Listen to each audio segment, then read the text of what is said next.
Halo, assalamualaikum warahmatullahi wabarakatuh. Selamat berjumpa kembali di channel Makrifat On The Road dan Sufi Akhir Zaman, channel tasawuf yang menguntit tentang pembaharuan dan kebangkitan agama tauhid. Kenapa berfokus tentang pembaharuan agama tauhid? Dalam Al-Quran disebutkan seluruh nabi-nabi adalah Muslim atau Islam, dan seluruh nabi-nabi melaksanakan sholat dan zakat. Ini menandakan bahwa Islam tidak dimonopoli sama umatnya Nabi Muhammad. Ini yang dibawa oleh para nabi dan rasul disebutlah agama, dengan catatan agama ini ada nabinya dan rasulnya, ada kiblatnya, ada kitabnya, ada Tuhannya, ada akhiratnya. Makanya kalau yang mengaku beragama tetapi tidak ada sistemnya, itu bukan agama, tetapi keyakinan. Ya. Berikut saya sampaikan ayat-ayat yang menyatakan bahwa nabi-nabi sebelum Nabi Muhammad melaksanakan sholat dan zakat. Jadi kalau sholat tidak mesti harus seperti yang dilakukan saat ini, karena sebelum Nabi Muhammad diutus jadi Rasul, umat-umat terdahulu sudah melaksanakan sholat. Sholat yang bagaimanakah yang dimaksud? Nah, dalam agama yang disampaikan tadi bahwa agama itu sistem, harus ada arah dan tujuan, ada kiblatnya, jangan sampai tersesat. Kalau melaksanakan ibadah tidak ada rasulnya, tidak ada arah kiblatnya, itu pasti tersesat dan bukan agama. Itu hanya keyakinan. Makanya setelah Nabi Muhammad wafat, disebutkan bahwa ada pewarisnya, disebut ulama warasatul anbiya.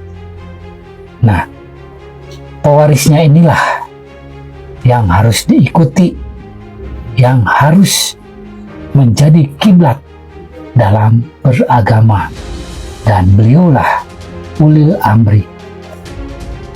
Masalahnya, ulil amri saat ini dianggap sebagai Pak RT, Pak Lurah, Pak Camat, Bupati, Gubernur, dan Presiden.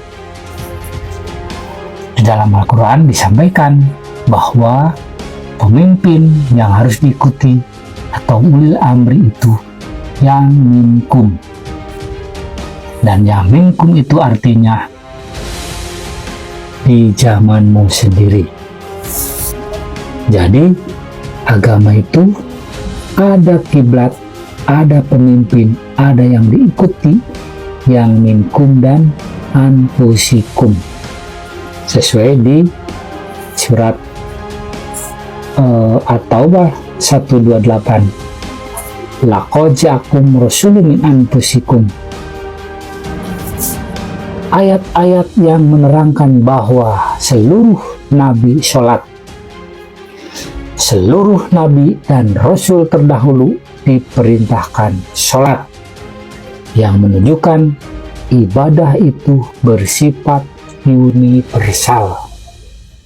Ayat-ayat Al-Quran menerangkan hal ini melalui perintah langsung kepada nabi terdahulu seperti Nabi Isa. Surat Maryam 31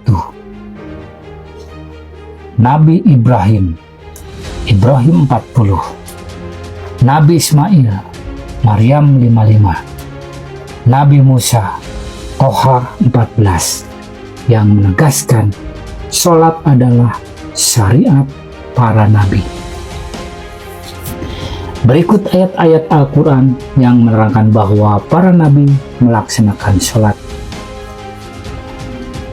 Nabi Isa alaihissalam di dalam Quran surat Maryam 31, dan dia memerintahkan kepadaku mendirikan sholat dan menunaikan zakat selama aku hidup. Dan Nabi Ibrahim alaihissalam di dalam surat Ibrahim 40, ya Tuhanku, jadikanlah aku dan anak cucuku orang-orang yang tetap mendirikan sholat. Nabi Ismail alaihissalam di Maryam 55, dan ia menyuruh keluarganya untuk sholat dan menunaikan zakat, dan ia adalah seorang yang diridhoi di sisi Rabb-Nya. Dan Nabi Musa alaihissalam dalam Quran surat Toha, sesungguhnya aku ini adalah Allah, tiada Tuhan yang hak selain aku, maka sembahlah aku dan dirikanlah sholat untuk mengingatku. Itulah ayat-ayat yang menyatakan bahwa seluruh nabi dan rasul melaksanakan sholat dan berzakat. Jadi agama itu universal. Jangan menganggap umat Nabi Isa kafir. Sholat boleh berbeda-beda, karena sholat gerakan yang dibawa Nabi Muhammad itu turunnya pada tahun setelah Nabi Muhammad Isra Mi'raj.